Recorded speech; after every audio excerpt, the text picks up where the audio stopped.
No! Comme lui tout à l'heure, est-ce que vous aussi, c'est de l'eau que vous mettez dans votre radiateur? Ne mettez plus jamais de l'eau dans votre radiateur. Restez jusqu'à la fin pour voir pourquoi il ne faut jamais mettre de l'eau dans votre radiateur. Ne mettez jamais de l'eau seule dans votre moteur.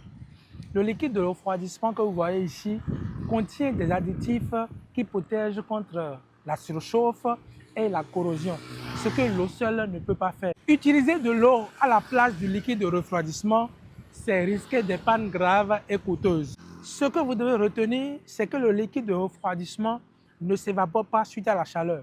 Par contre, l'eau, quand vous la mettez dans le radiateur, elle s'évapore suite à la production de la chaleur dans votre moteur. Le liquide de refroidissement fait en sorte que votre véhicule ne s'échauffe pas rapidement, tandis qu'avec l'eau, le moteur s'échauffe régulièrement. Lorsque vous constatez une baisse importante du niveau du liquide de refroidissement dans le radiateur, je vous en prie, ne complétez pas de l'eau dans le radiateur.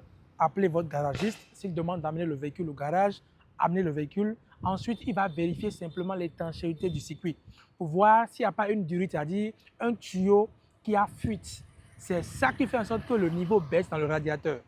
Donc, ce n'est pas à cause de l'évaporation.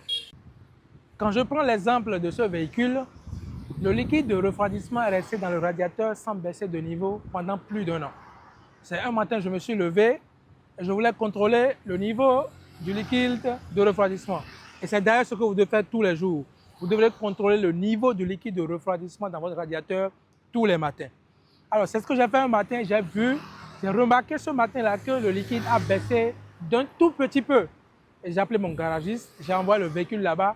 Il a contrôlé s'il n'y avait pas de fuite. Et réellement, c'est ce qui s'est passé. Et on a réparé la fuite et on a recomplété encore le liquide de refroidissement. Si c'est de l'eau que vous utilisez régulièrement, vous allez voir que chaque 48 heures, bien 72 heures, l'eau va baisser tout le temps. Et ça fait que votre moteur s'échauffe régulièrement. Et d'ailleurs, il n'y a même pas de place pour de l'eau dans le moteur, ni dans le radiateur, ni dans le bocal qui contient le liquide de lave-glace. Il n'y a aucune place pour de l'eau simple dans votre moteur. Je vous conseille à partir de maintenant d'utiliser le bon liquide de refroidissement pour votre véhicule pour éviter des pannes graves qui pourraient vous coûter cher. Merci beaucoup.